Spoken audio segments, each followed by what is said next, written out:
Good evening, and welcome to election headquarters. I wish. No, I don't. Um, 6 points? Yeah. Apparently, as of moments ago, um, Joe Biden needs 6 more electoral college votes to take the presidency. Now, what I think we all know is that they're going to be counting votes until the end of the week, and he may claim the presidency. Uh, they may project that he will be the winner, but until such time as it goes to the Electoral College and it's made official, it's not official, but it's semi official. It's probably not going to change, although there are probably going to be, well, there are going to be some court cases, aren't there? Because we've already been told that. Good evening. Good evening, Brenda. Good evening, Dana. How are you, darling? Brenda, how are you doing? How's the surgery working out, sweetheart? Are you feeling better? Are you healing? Of course you're healing. Healing's what we do. Um, but talk to me. How are you? How are you feeling? How's your energy? How are things going? Dana, how are you doing? How is John? Um, so far it's just us. I bet everybody's watching the news. I have been all day. Well, I've had it on in the background. Even when I was working at the computer, I was doing ABC News in the background so that I could keep up. Is that doom scrolling? Is that the same thing as doom scrolling? I think it might be. Uh, Brenda, you're feeling better. Good, darling. I'm glad. I'm glad you're feeling better. Um, Happy to hear that. Stronger? Better? Good girl. Keep it up. More of that. Um, well, it's been an interesting day around here. Like I said, I've had the news on all day. Hi, Lainey. I've had the news on all day, just in the background, kind of like I would normally maybe play some music, only it's been George Stephanopoulos talking to me all day long. I've heard some really cool stuff, though. I've heard some really cool stuff. Um, the stuff between the reports when there was really nothing else going on, and they would go to a reporter standing outside somewhere important, and they'd talk about what's going on locally or about changes or decisions or whatnot. I know more about the electoral process now and vote counting than I probably ever really wanted to know. Um, but that's good. Any education is a good education.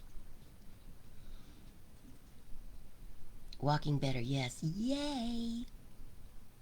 Yay. Glad to hear it. We may have the cat walking through at any point now because she's within 2 feet of me and the camera, and she does think this is her desk and her chair. So I get yelled at a lot lately. Um,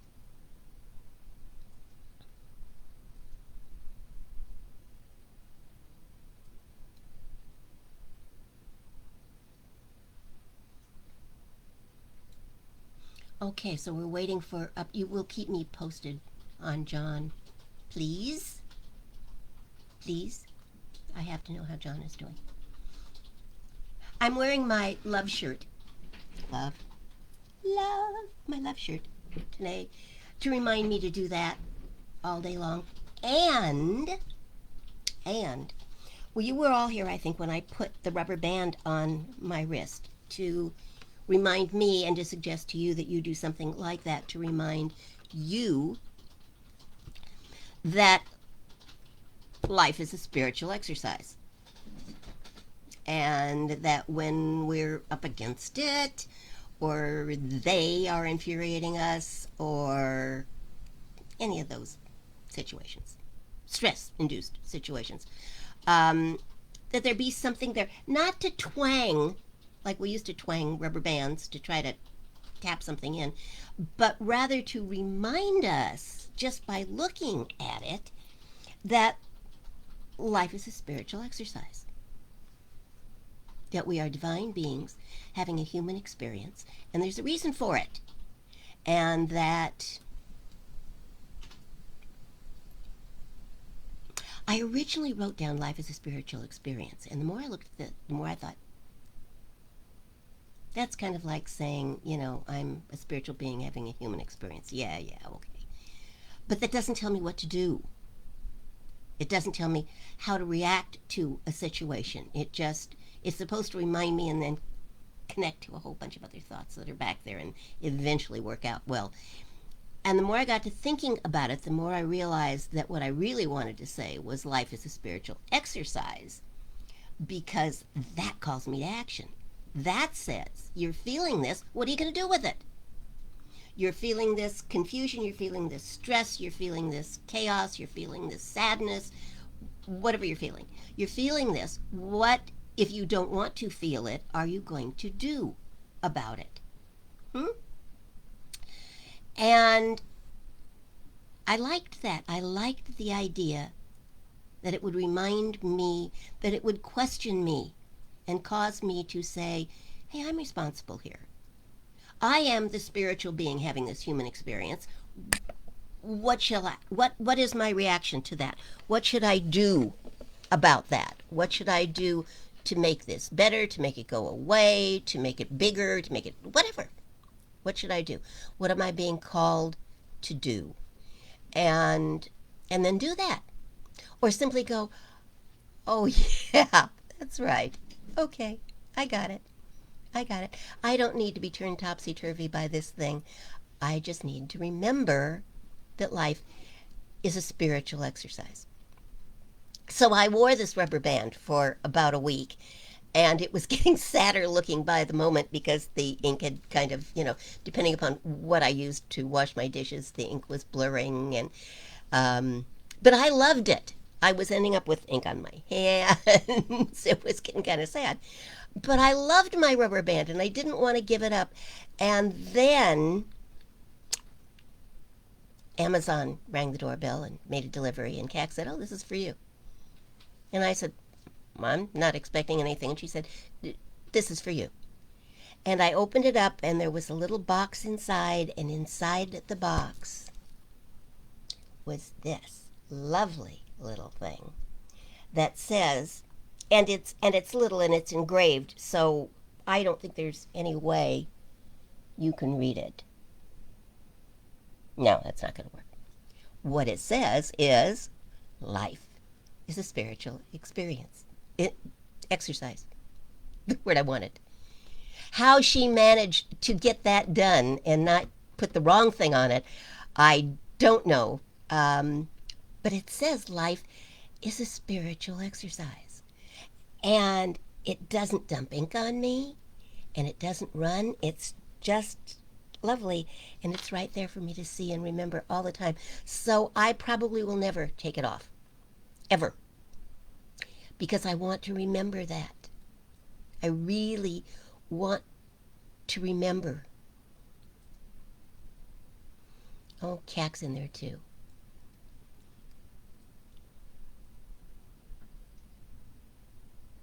Oh, okay. She's reminding you that I was just on her Art of Healing podcast. And we talked about healing, especially from this political atmosphere, the political environment in which we are all living right now. Jennifer, you're here. That's what matters.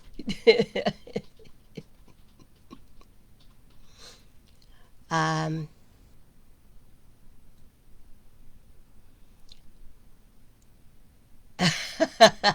I was about to ask you why. Never mind.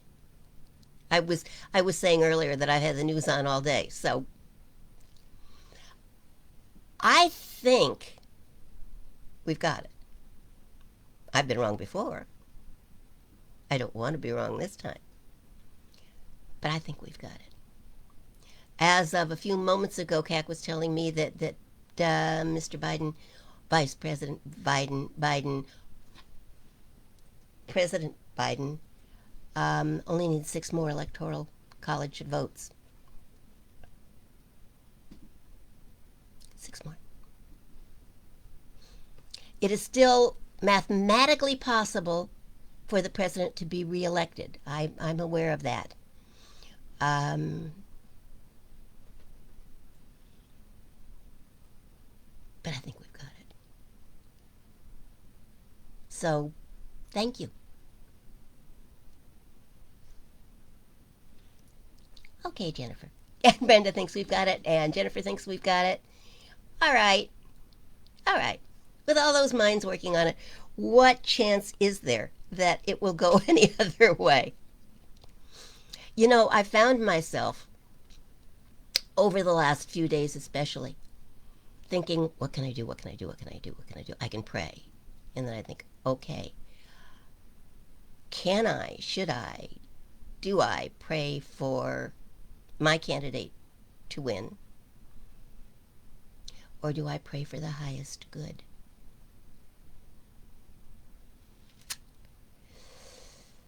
It's tough sometimes setting your agenda aside. It's tough. But here's what I know. If I pray for the highest good and my candidate wins, then I really know that's the right person. If I pray for the highest good and my candidate loses, then that wasn't the highest good, even though I thought it was.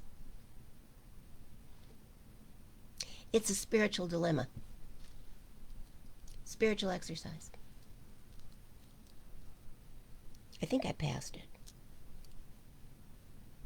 I think I passed it. The exercise.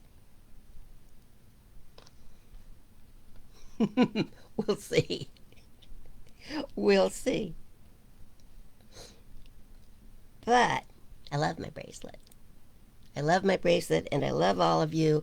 And it's Wednesday and that matters, doesn't it? Yeah, they're counting all those early votes. All of us who went and mailed it in early. Maybe that was the wave, Jennifer. Maybe that was the wave. Not as big a wave as we would have liked, but a wave nonetheless.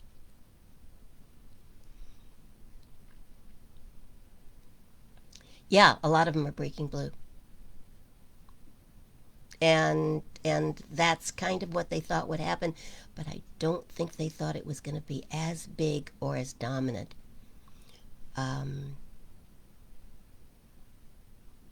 Interesting times. Interesting times we live in. And then how do you deal with the stress, the frustration, the waiting? There's a lot in all of that. Let me babble for a few minutes. I don't have a whole long thing worked out. I've just got some scattered ideas. 76% of people polled said they were stressed over the election and COVID. Only 76%? Well, I was surprised, frankly. I would have thought the number would be higher. I suspect that the people who said no, they weren't stressed at all, were either tipsy or lying. How could you not be?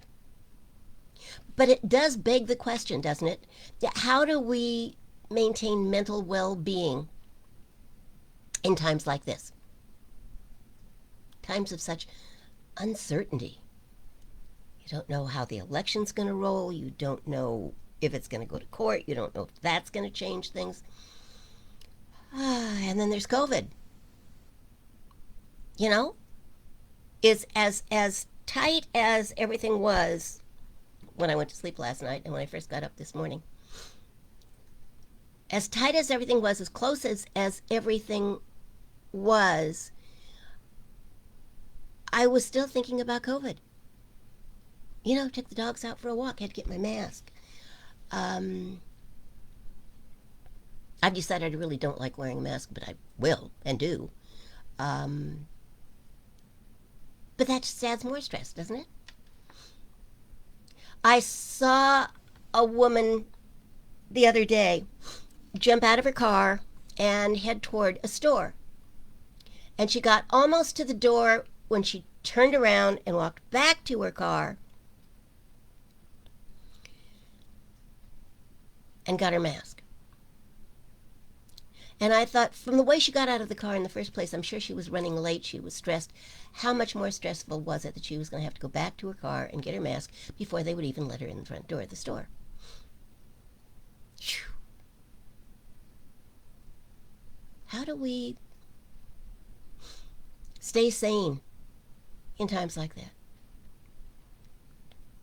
CAC listened to an interview and then brought me some notes from a psychiatrist named Janet Taylor, who says that uncertainty, that frustration lives in our brains, but not in our minds.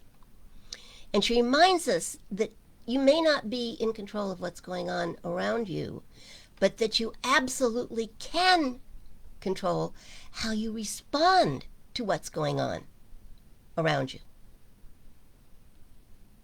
She says the first thing is stick with the facts. And then she offers a checkup form that she calls Reset. I talked about this on CAC's program, but I'd like to talk about it again because I think it's good stuff. Reset is an acronym. The letters each stand for something. The R is for recover. Recover. Take a deep breath. Get your center back. And she says, rely on evidence-based information only. There's a lot of misinformation out there. I guess Facebook and Twitter have just been having a ball the last 48 hours marking things. Don't listen to this. This is misinformation. This is false. I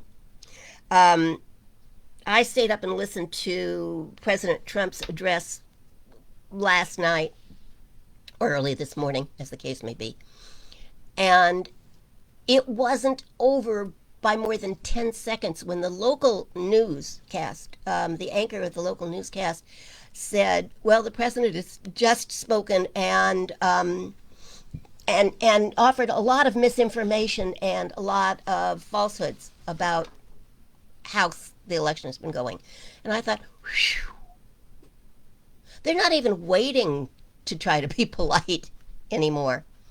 So evidence-based information only. If you haven't seen the proof, if you don't know it to be true, or if you don't trust this source, don't repeat it. Don't ingest it. Recover. Evidence-based information only. Self-care. Take care of yourself. Please. Take care of yourself. We get so busy trying to save the world sometimes that we forget to save ourselves. Take care of yourself. If the news is making you nervous, turn it off. Don't keep looking for more bad information. Take care of yourself. Do what you need. Get some exercise. Breathe. We've had a real busy day around here today. And we still said, CAC said, do you want me to walk the dogs or so you can stay home and get some more done? And I said, no, I know I need to get out. Take care of yourself. Get out. Breathe. Exercise.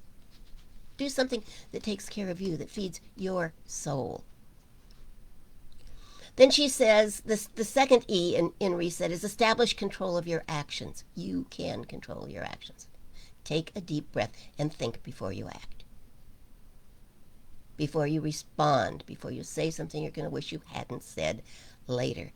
Get control of your actions and your words, I might add. And then she talks about togetherness because she says isolation is fatal. And even if you're one of those people who are highly susceptible and live alone, find a way to connect. Connect with people. Pick up the phone. The COVID virus can't get through the telephone. Pick up the phone. Talk to somebody. Write a letter. Connect. Don't be alone. It's not healthy. And if you don't have family that you can connect with, if you don't particularly want to connect with your family, then connect with your family of choice and find a singular purpose in what you are doing and where you are and what's going on. Find common ground with the people that you choose to connect with. Good advice, I think. Very good advice. Especially on a day like this when one of the most important news items of the year, perhaps one of the most important news items of our lives, is still pending. We still don't know anything for sure. We've got a leaning now, and it looks like it's getting close, but all kinds of things could change, couldn't they, as they continue to count ballots? So, we want to know, don't we? We voted, we waited, we prayed, and we want to know, and we feel we deserve to know, and we don't know. So this hanging around and waiting is kind of reminiscent of 2000 and the hanging chads, isn't it? Hanging, by definition, I think, is not necessarily good unless you're talking about hanging a picture. And then just when I was feeling like it was just me and wanting to yell at the television and tell them to hurry up this morning, I read Seth Godin's blog, this morning's blog. He called it The Spaces in Between. He wrote, "It's comforting to have a snappy answer, or the certainty of knowing not only how it is, but how it happened and precisely what happens next. But sometimes we don't know. And in those moments we are left with our first principles, to focus on possibility, on the change we seek to make,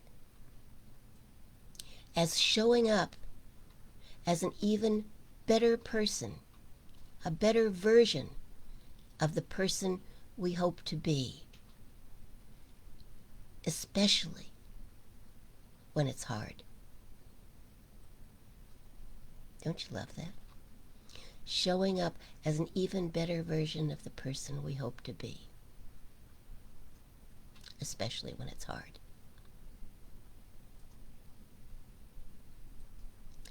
So I did notice that along with the constant updates today, the moment-to-moment changes about the results from the still-to-be-determined states, there were some interesting news pieces, little bits that they did in between the updates when there really wasn't anything else to say.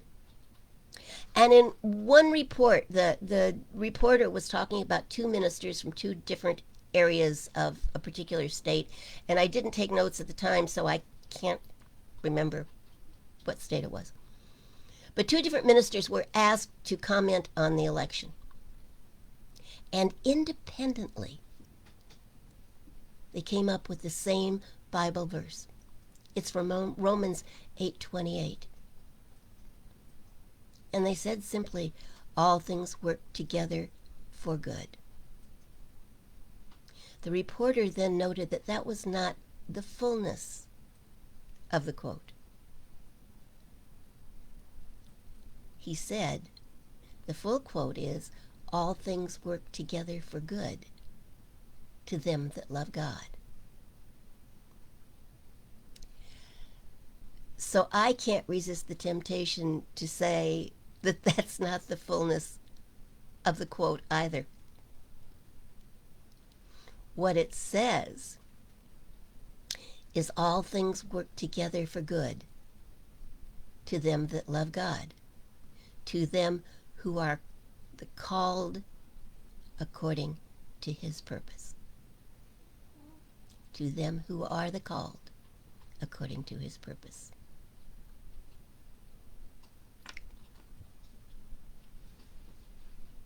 Which then got me to thinking, what is God's purpose? I mean, we spend a lot of time wondering what our purpose is. The musical Avenue Q had a whole song about finding your purpose. What's God's purpose? And having given that some thought, I'm here to tell you that my determination is that God's purpose is to create, to make something that has never been before, or to make something even better than it was before. That's called evolution. So if we are created in the image and likeness of God, if we are individualized centers in the life of God, as we claim to be, how do we replicate that? How do we stay in integrity with our divine potential?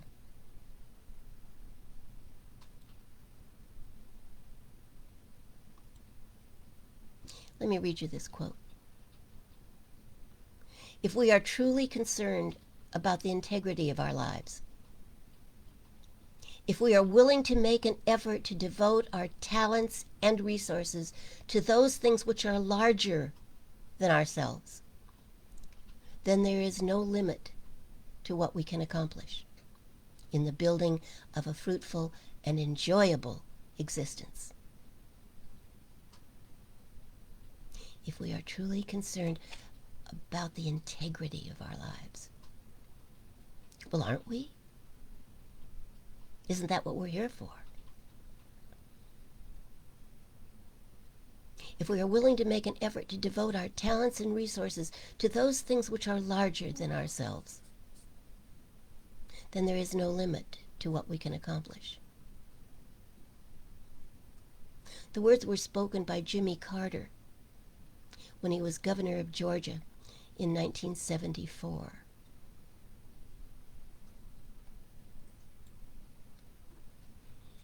To devote our talents and resources to those things which are larger than ourselves. What things are larger than ourselves? In your life, what is larger than you? The answer will be different for each of us. I'm sure of that. But I think we can be in agreement that the infinite, by definition, is larger than ourselves. And we can accomplish much in the building of a fruitful and enjoyable existence by remembering that.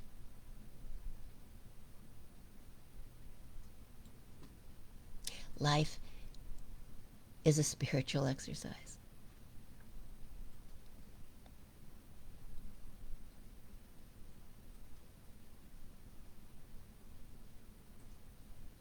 Life is a spiritual exercise. It's a reminder that we are called to do something about whatever the situation may be. How WWGD, what would God do? What would God do?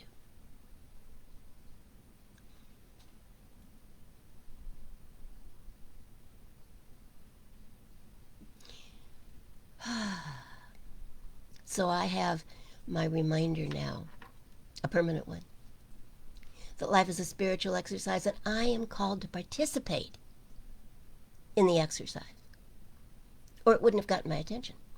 If it is frustrating me, if it is making me angry, if it is driving me up a wall, if it is making me sad, what am I called to do? I am having a human experience, life experience, and it is calling me to exercise my spirituality, especially when it's hard.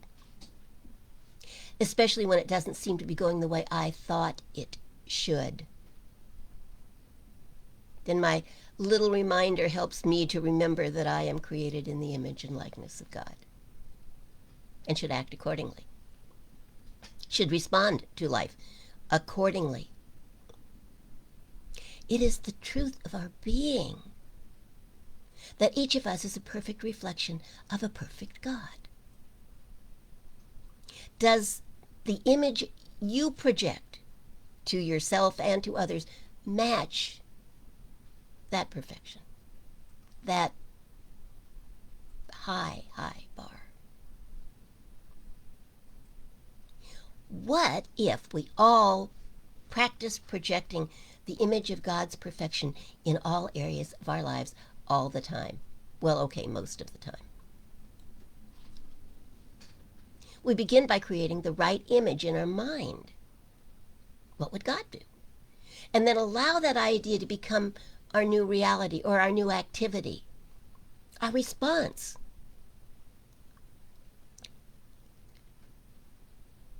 I believe that if we adopt the image and attitudes that are in keeping with our highest goals and highest good,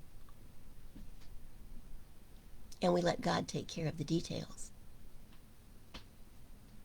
it's all going to work out just fine.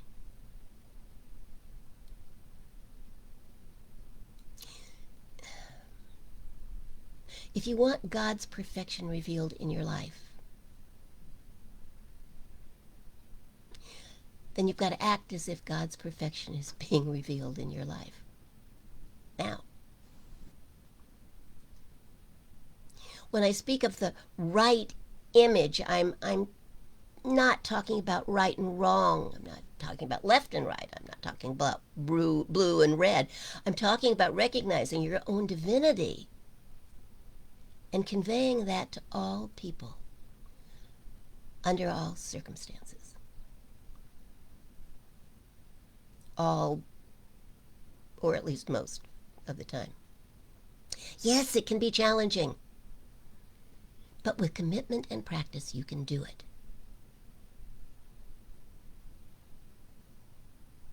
If you don't think you can, change your mind. You change your mind all the time.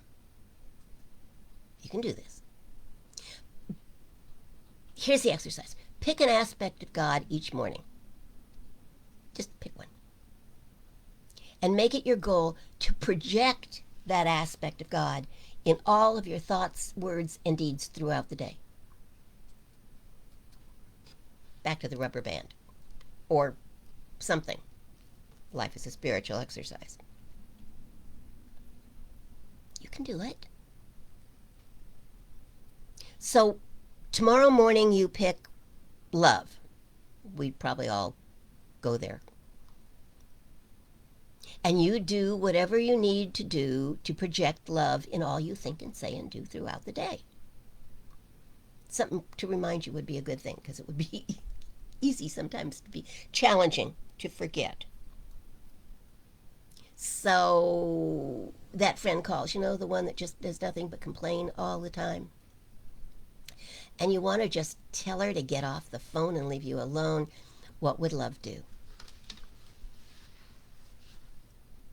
It's going to be a different answer for everybody, incidentally. So don't call your friend and say, what would you do? Just ask yourself, what would God do? What would God do? I'm sure you can say something to that person that will alleviate their fears, calm them down, and get them off your phone fairly quickly. So you're in line at TJ's and with your cart, and you've been there for 20 minutes already, and somebody takes the cart and pushes in front of you. What are you going to do? What does love do? What would God do? Don't forget that Jesus killed the fig tree. You're allowed to have a temper. He also chased the money changers out of the temple. What does love think and say and do? And all day, just make your choices from that and see how that works out for you. So then the next morning, you commit to wisdom. Adding that to the projection of love, and you do whatever you need to do to project love and wisdom in all you think and say and do throughout the day. You add an aspect a day, and in no time at all, you're truly the image and likeness of a God that anyone would be willing to believe in and follow and trust and love. I think it's an idea whose time has come. I do. So tomorrow when you sigh because things still aren't quite as together as you would like them to be? What would God do? You know, there's a tarot card called the Hanged Man. And for years, I just assumed it was about having screwed up so badly that they were hanging you. But then I studied it more, and I studied the cards in general more, and I got to know that card more, and I love him now. I just love him. To begin with, if you just look at him, he's not miserable. His face is not the face of someone who has been hung and is hanging around to die. Quite the opposite, as a matter of fact. If you turn the card over, it looks like he's dancing on the tree trunk.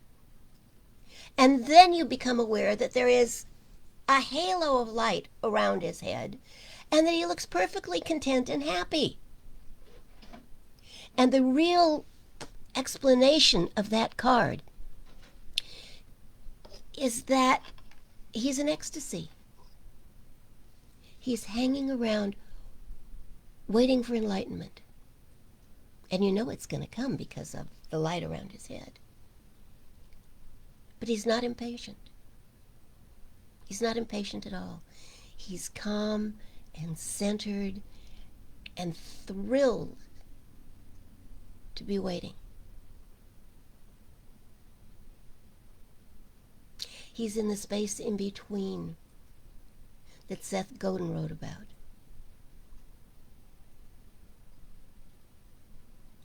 And Seth said sometimes we don't know, can't know, won't know for a while. And in those moments, we are left with our first principles. To focus on possibility, on the change we seek to make, on showing up as an even better version of the person we hope to be, especially when it's hard.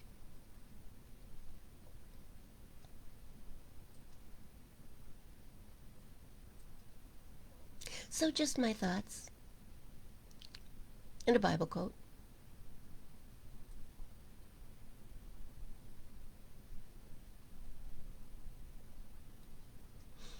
All things work together for good to them that love God, to them who are called according to his purpose. All things are working together for good in your life right now. If you're in that in-between place, in one of those spaces, remember that hanged man and envision a light around your head and your feet dancing. And know that all things are working together for good. Because you love God. Yeah. That's it. That's my message for tonight.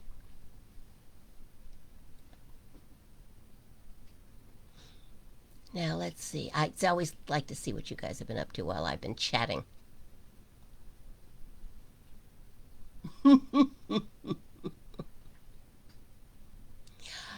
Breathe.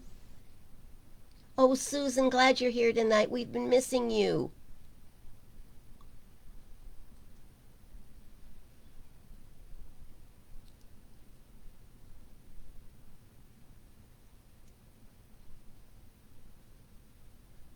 Oh, dear. Kirk, we're going to know you're healthy and fine and wonderful, and it's annoying, but take care of it so you can set your mind at ease.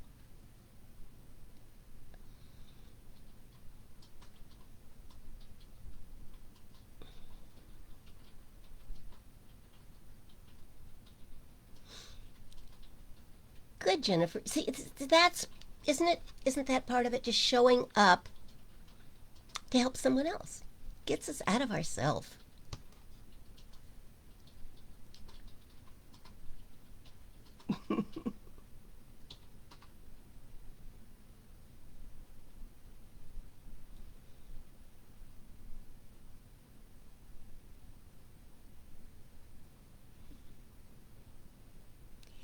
Well, Susan,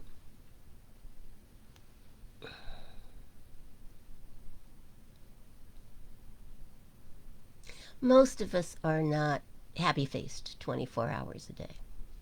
Life happens. You are. Mm. Keck says I am. No, no, she's held me when I cried. She's seen me frustrated. It happens. It happens. It happens. I am naturally a fairly positive person. That I give you that. Um, but we work on it a little at a time, Susan. We don't have to be cheerful and happy for everybody else. We want to start being that for ourselves. That's part of self-care. That's part of being healthy, working on being happy more often than we're not. Life happens. Life happens. Things make us sad or frustrated or angry. People, some people, make us angry and frustrated. Hey, now wait a minute. How could you say that about me when you've sat next to me when the news has been on? Well, that's just yelling. That's just you responding. Me yelling. Not necessarily at the television, although that looks like what I'm doing. I'd like to think that the person on the other side of the screen can hear me. But you're yelling and smiling at the same time.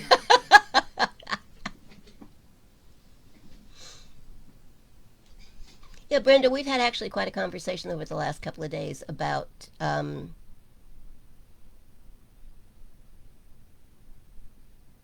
how people see people differently.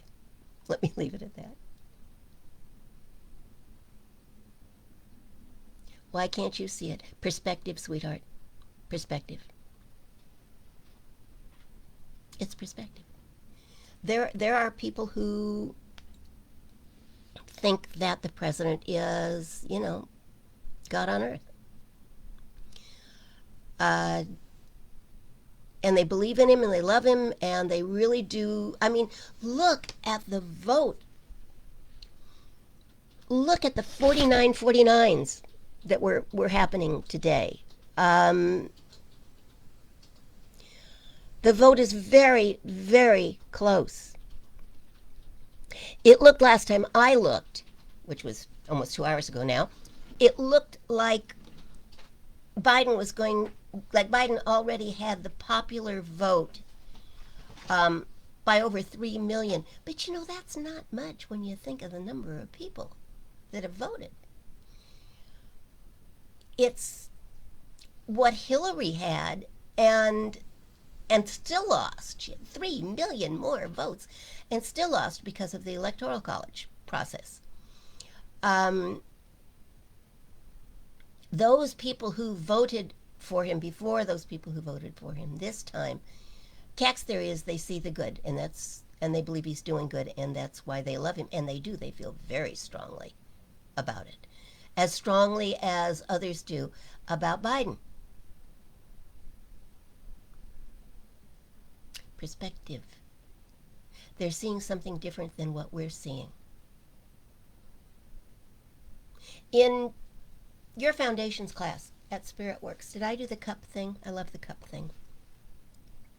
We would take a styrofoam cup, because we could do a styrofoam cup in those days. Nobody does a styrofoam cup anymore, but we did do. It wasn't a paper cup. Usually it was a styrofoam cup.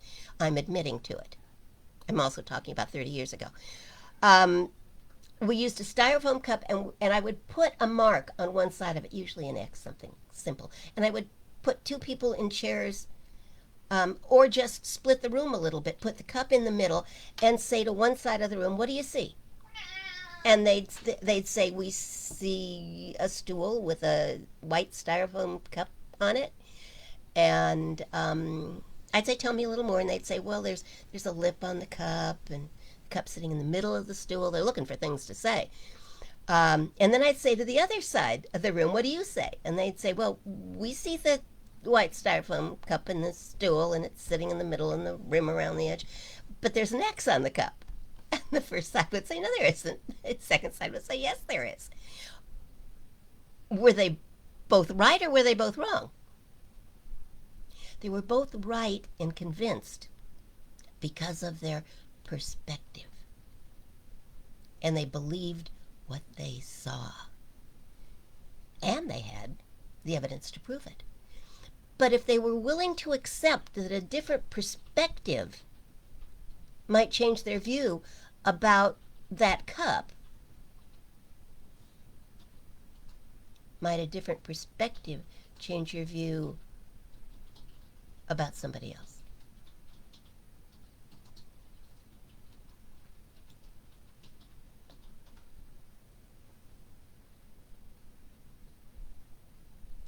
Yeah, well, there's a lot of the economy stuff going on too, Dana. Yeah, and you know, we have to look for the good, don't we? We have to look for the good. Otherwise, you just tear yourself up. You create knots in your stomach, you create your hair falling out. It's not a good thing. Not a good thing. Oh, Lainey, I'm so sorry to hear about your dad. Absolutely prayers. Yes. His perfect health, peace of mind for the family. Yes, yes, yes, absolutely. Keep me posted, would you?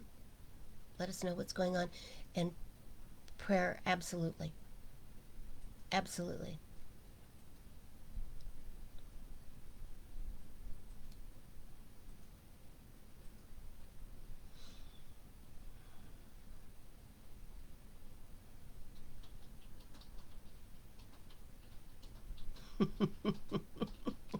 Good going, Susan.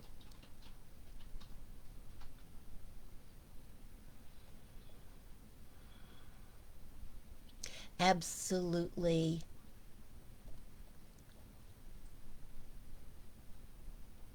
Prayers for your father.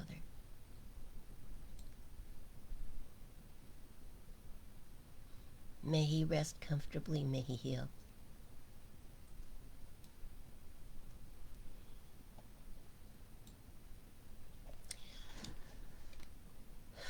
It's been a big day.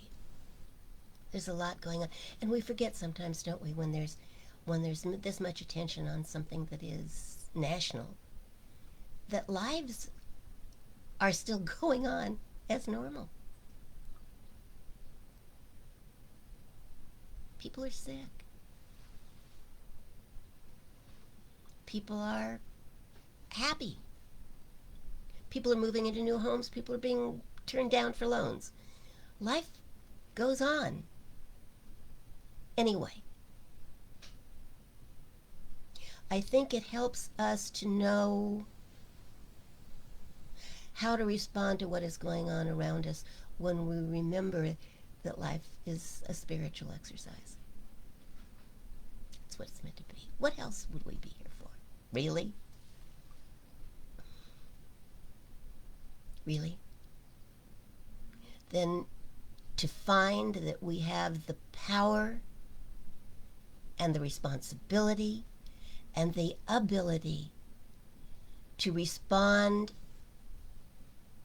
in a spiritually appropriate way to what is going on around us. So when we do that, we don't need to hate anybody. I probably don't need to yell at the television, which would make me a lot healthier. And it helps us to be able to be there to respond appropriately to those things that we wish to spend our energy on. Like Lainey's father. Like Brenda's healing.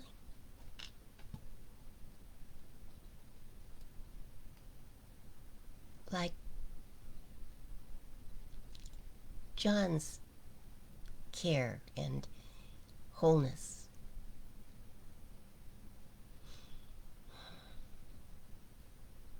Like Susan taking care of herself.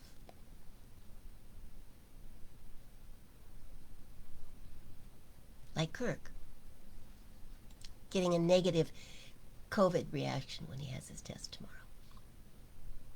That's where we want to put our energy, on creating good. Like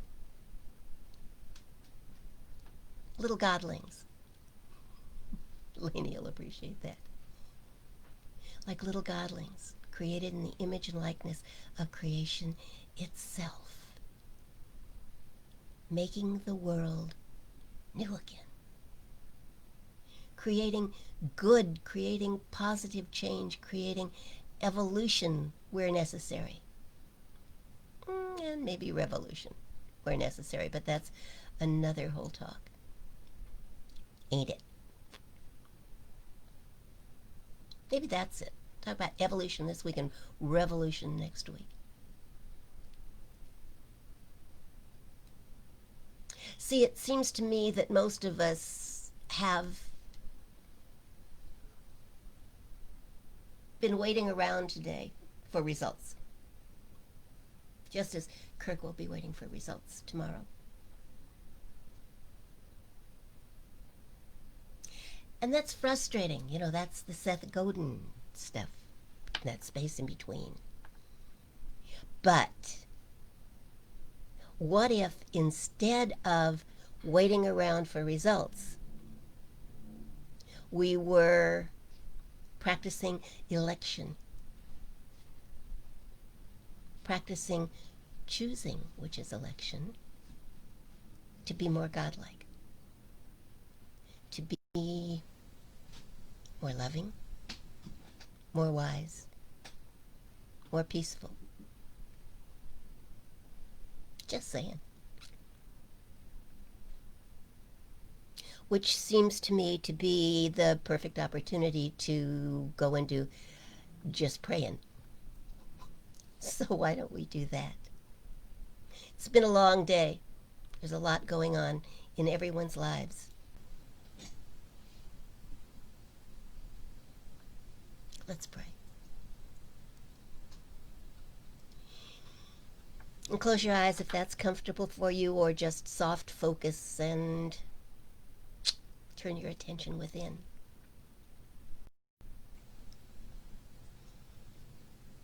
And know with me that God is all there is. All there is. There just isn't anything else.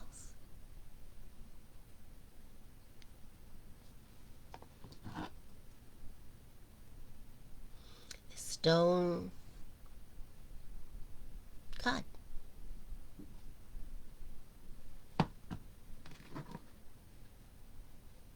This one too. And this one. And you. It's either all God or it's not. I prefer to believe that all that there is God. And that everything I can see, and even those multiple things that I know are happening in the universe, which I cannot see, still God. God in action. God becoming something new, God becoming something greater, God always being the very best version of itself, in and through all that there is. And we are that. We are the one power and the one presence expressing as individual centers in God's life, as individualized versions of the one, practicing being the very best version of ourselves.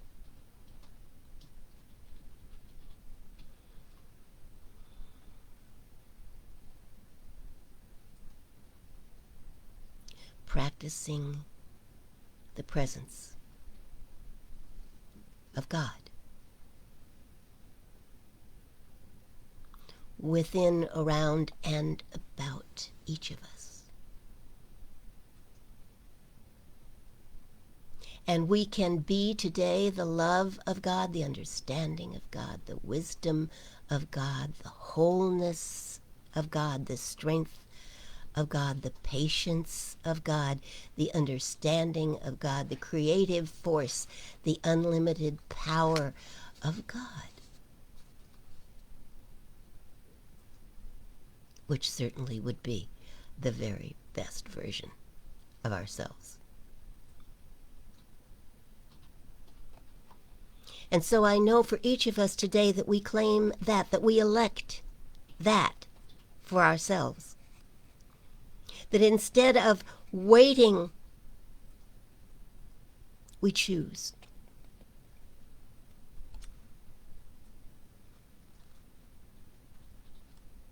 Instead of waiting for the return of things which are unchosen, we choose. We elect. Patience, power, poise, unlimited possibility.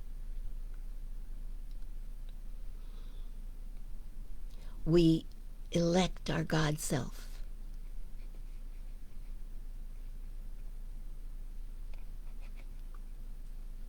And so we are that. Because we have chosen. We are that. And we let that be so.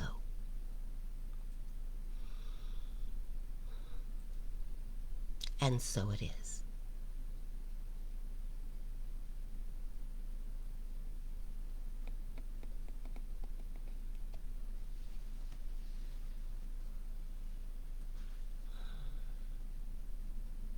And so it is. It's been a long and interesting day.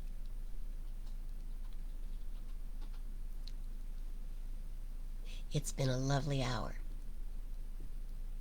because you were in it. Thank you for being here. Thank you for choosing to be here. And you know, in a few days, I think we will know for sure the election results. For sure. And then the Electoral College will do its thing, and we will know even for more sure. And that's good. And then the work begins. There is much to be done. Much evolution to call and to cause.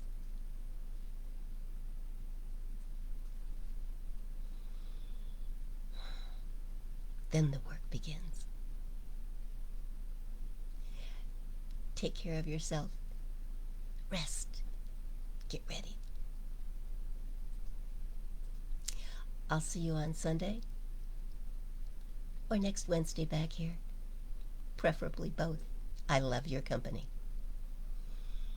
Sleep well tonight. We live in one nation under God, and it's in very good hands.